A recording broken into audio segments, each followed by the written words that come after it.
जैसा कि हम आपको रोज एक वीडियो प्रोवाइड कराते हैं जो कि बीटीसी मैथ्स से संबंधित होती है। आज हम नेक्स्ट वीडियो प्रोवाइड कराने जा रहे हैं जो कि हमारा चैप्टर नंबर 2 के कॉन्सेप्ट क्लियर करती हुई अब हमारी वीडियो एक्सरसाइज पर पहुंच चुकी है जो कि आज शुरू होगी। उससे पहले जो भी हमारे चैनल पर नए हैं वो चैनल को शेयर एंड सब्सक्राइब कीजिए और बेल आइकन को ऑन कीजिए जिससे कि हमारी अगली वीडियो का नोटिफिकेशन आप तक पहुंच पाए। और हमारे चैनल पर जीएस की बहुत ही बेहतरीन क्लासें चल रही हैं जो कि यूपी पुलिस और दिल्ली पुलिस से रिलेटेड बहुत ही बेहतरीन क्लासेस हैं। आपका ज़्यादा टाइम ना गंवाते हुए आपको मैं एक्सरसाइज के क्वेश्चनों पर ले चलता हूँ। क्वेश्चन नंबर हमारा 1 है, पिन संख्या व अपिन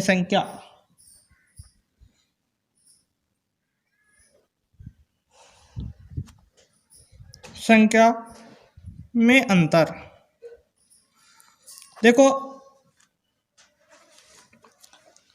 मैंने जब कॉन्सेप्ट कराया था तो उसमें जो थे हमारे पिन और ऐसे पिन संख्या को मैंने बहुत ही बेहतरीन तरीके से बताया था। जिसने वो क्लास देखी होगी वो इसके 2-3 डिफरेंस तो ऐसे ही बता देगा, और जिन्होंने नहीं देखी वो अब देख लो। आप इसको ऐसा कर लेना, एक तरफ लिख लो पिन संख्या और एक तरफ लिख लो अपिन संख्या। अपिन संख्या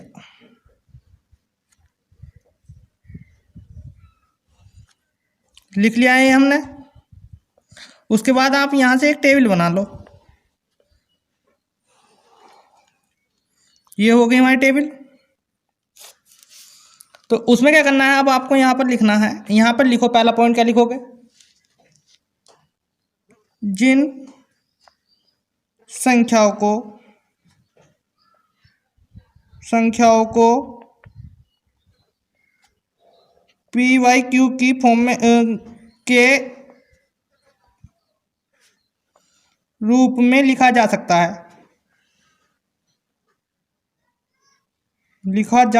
है, वो क्या होगी हमारी, वो तो हो जाएगी हमारी पिन संख्या। और इधर पहला पॉइंट लिखो। आप इधर क्या लिखोगे, जिन संख्याओं को पी वाई क्यू के रूप में नहीं लिखा जा सकता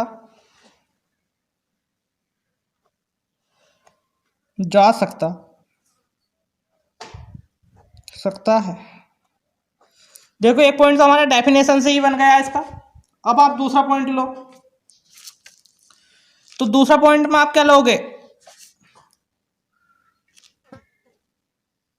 दूसरा पॉइंट लिखो, यहां से 2 करके लिख लेना। यहां जब 2 पिन संख्याओं को जोड़ा जाता है या योग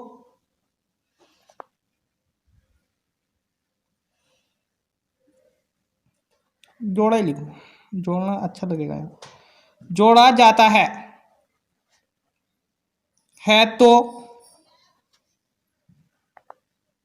तो उनका योग भी पिन संख्या ही होता है।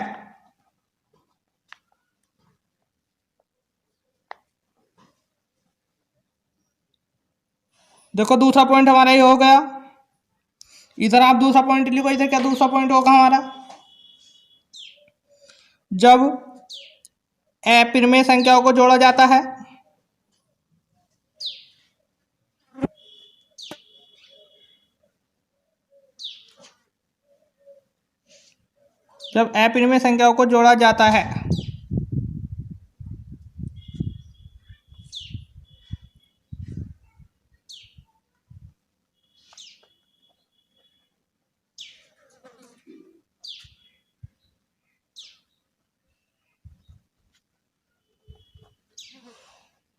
तो हमारा जो योगफल होगा वो अपिन में ही आता है। क्या उदाहरण लेकर आप देख लेना। अब इसमें लिखो आप 3 पॉइंट, तीसरा पॉइंट जो होगा वो क्या होगा हमारा इसमें,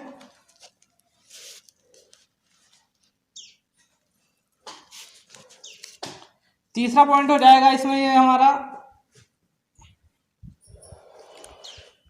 पाई एक परिमेय संख्या है।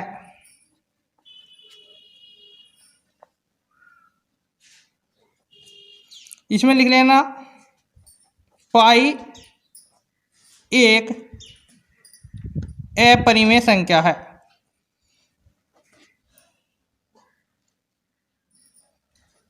देखो आप कहोगे कि विशेष तौर से पाई ही क्यों लिया है, इसका मैं जब मैं सारणी कंप्लीट कर जाऊंगा उसके बाद मैं आपको पाई के बारे में बताऊंगा पाई परिमेय संख्या क्यों है, अपरिमेय संख्या क्यों नहीं है। उसके बाद पॉइंट नंबर लिखो, इसमें यहाँ भी तो हमारे 3 ही है ना, पॉइंट नंबर लिखो 4,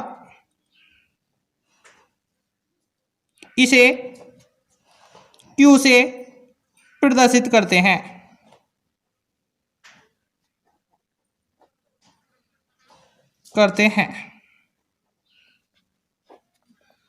ये हो गया हमारा। और इधर लिख लेना आपको इसको पॉइंट नंबर 4, इसे QC तथा T से प्रदर्शित करते हैं।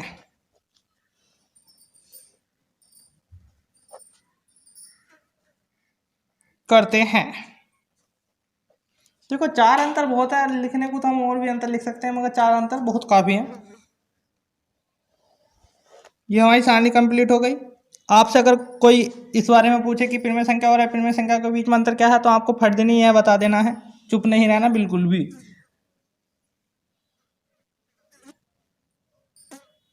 उसके बाद मैं आपसे बता रहा था कि पाई परिमेय संख्या ही क्यों है। देखो पाई का मान क्या होता है हमारा 22/7, यही तो होता है। इसके अनुसार जो होगा वो हमारा क्या हो जाएगा, परिमेय संख्या हो जाएगा। पर किंतु यह भी तो होता है हमारा यह मान। देखो जब हम आवर्ती उवर्ती निकालते हैं, कुछ भी आवर्ती निकाल लेंगे या गणित में, तो जो है हम अधिकतर जो वैल्यू लगाते हैं वो हम 22/7 लगाते हैं। 22/7 की वजह से इस संख्या पाई का जो मान होता है वो परिमेय संख्या होता है, ना कि 3.14, क्योंकि ये आगे को बहुत यहीं पर समाप्त नहीं हो जाता है 3.14 पर। देखो पहला क्वेश्चन हुआ हमारा यहीं पर कंप्लीट। दूसरे क्वेश्चन की ओर अब मैं आपको ले चलता हूं। दूसरा क्वेश्चन भी बहुत बेहतरीन क्वेश्चन है। दूसरा क्वेश्चन लिखो जल्दी से, यहाँ को लिख लेना।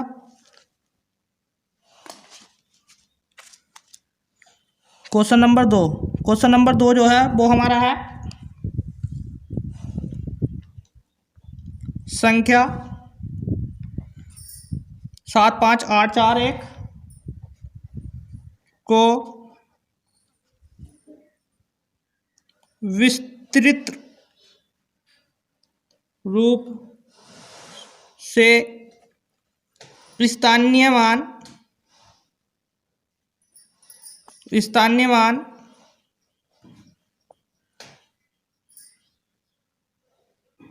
लिखकर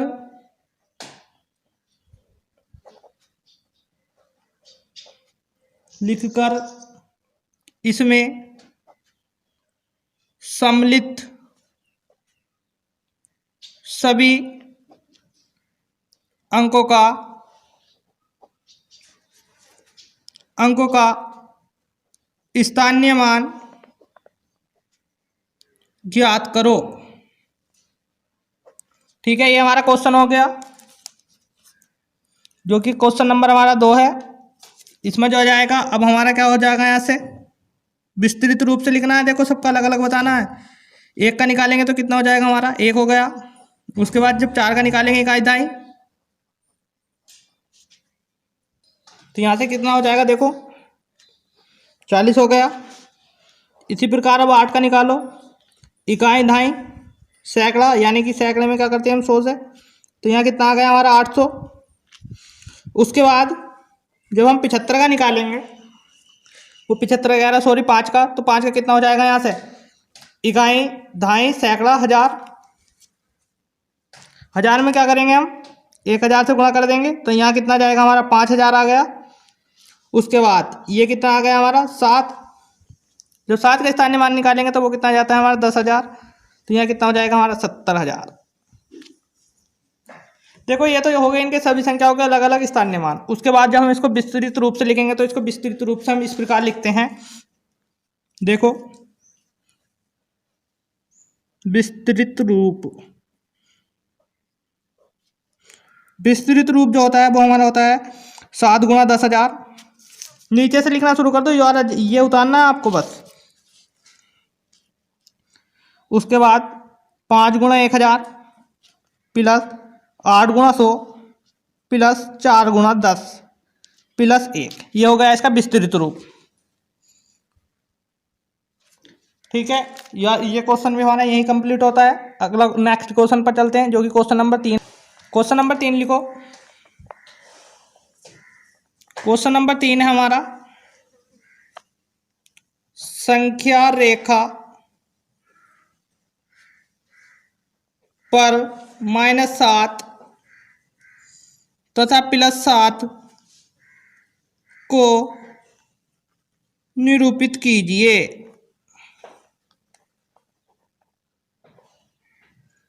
अब बताइए, आपको मैंने संख्या, ये जो है संख्या रेखा पर बिंदु जो है मैंने आपको निरूपित करने बताए थे।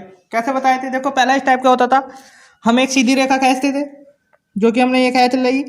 फिर उसके बाद क्या करते थे, उसके दोनों साइड तीर के निशान लगा देते, ये लग गए।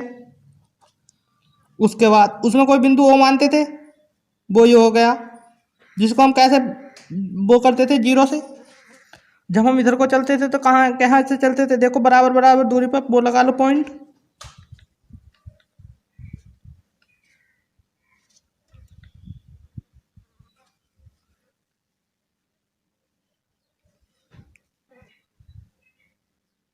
ये हो गया हमारे पॉइंट। उसके बाद क्या होगा, जब हम इधर को चलते थे 0 से तो वो हमारा प्लस में चलते थे, 1 2 3 4 5 6 7। और इधर को चलते थे तो क्या में चलते थे हम, माइनस में चलते थे। तो यहाँ से कितना हो गया, ये हमारा -6 और ये हो गया -7। हमें क्या निरूपित करना है, देखो हमने तो देखो 7 तक ही लिखा है, मगर 7 से आगे भी लिख देते, कोई दिक्कत नहीं होती। हमें क्या निरूपित करना है रेखा पर, माइनस के साथ कहाँ है हमारा, यहाँ है। और उसके बाद प्लस के साथ कहाँ है हमारा, यहाँ है। तो दोनों जगह गोल घेरे बना देने हैं आपको। क्या रेखा हमारी यहाँ तक भी होती ना, ऐसा करके चलो बढ़ा लो इसको, है एक पॉइंट लगा लिया हमने -8 और यहाँ पॉइंट लगा लिया -9। ऐसे इधर को इतनी बढ़ा लो, ये पॉइंट हो गया हमारा 8 और ये पॉइंट हो जाएगा 9। तो हमारा एक गोल घेरा ये हो गया, ये हमने क्या करा, रेखा पर निरूपित हो गई। फिर उसके बाद हमारा क्वेश्चन नंबर 4 आता है। क्वेश्चन नंबर 4 क्या है, पूर्णांक में पूर्ण संख्या में विभेद बताइए। तो एक तरफ लिख लो पूर्ण संख्या और दूसरी साइड लिख लो पूर्णांक संख्या।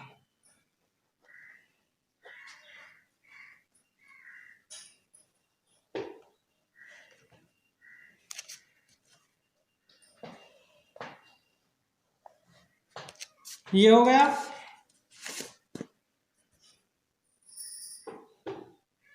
इसमें लिखो पहला पॉइंट, यदि हम प्राकृत संख्याओं में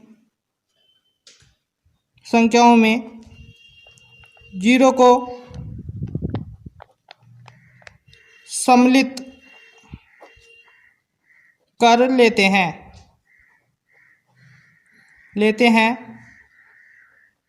तो पूर्ण संख्या प्राप्त होती है।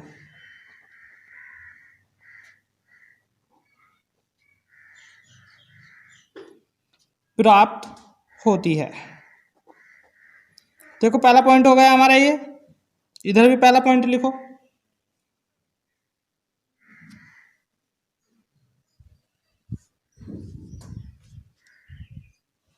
इधर लिखो, यदि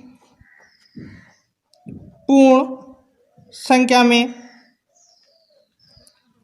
ऋणात्मक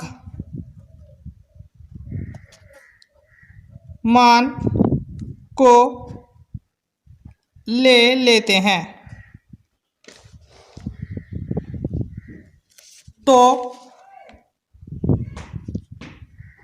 पूर्णांक प्राप्त होते हैं। ये हो गया हमारा। उसके बाद पॉइंट अगला लिखो। इसमें अगला पॉइंट क्या हो जाएगा, देखो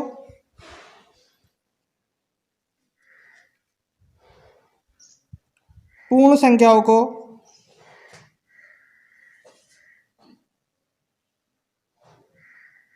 किसी भी भाग में नहीं बांटा जाता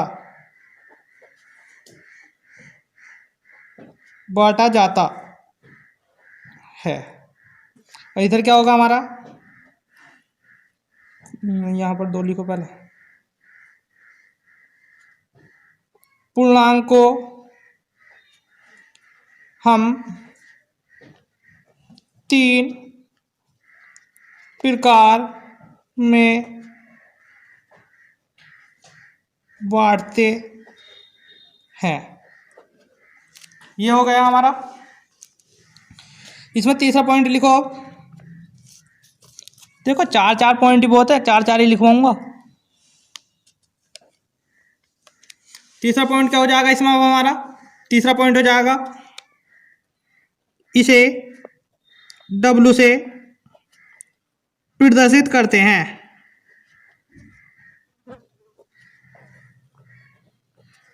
इसमें क्या हो जाएगा, इसे I तथा Z से प्रदर्शित किया जाता है।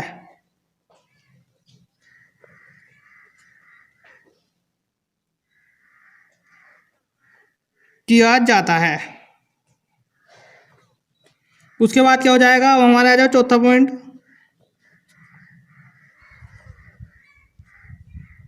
यह है प्राकृत संख्याओं से मिलकर बनती है। और इधर क्या लिखना है आपको, यह पूर्ण संख्याओं से मिलकर बनी होती है।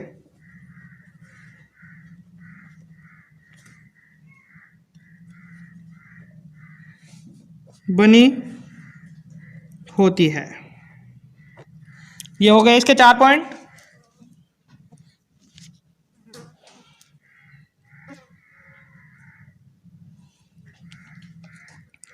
ये सारणी भी हमारी यहीं पर कंप्लीट हुई। उसके बाद हमारा क्वेश्चन नंबर 5 आता है। क्वेश्चन नंबर 5 लिखो जल्दी से।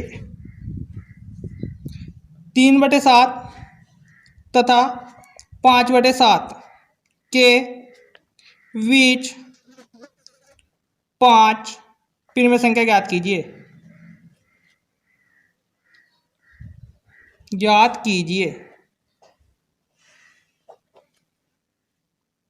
देखो मैंने आपको इसके 2 मेथड बताए थे।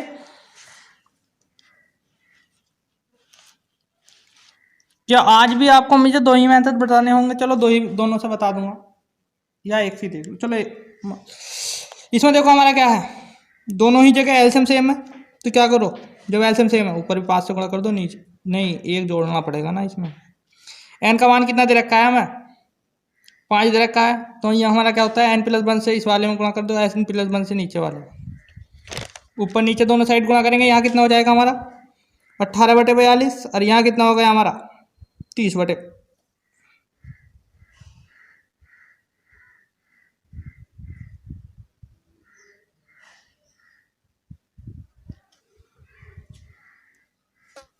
देखो यहाँ से कितना हो गया 30/42।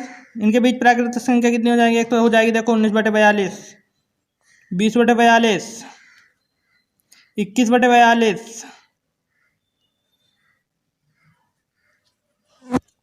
और 22/42 कोमा 23/42। ऐसी आगे को इससे कई सारी संख्या निकल रही हैं।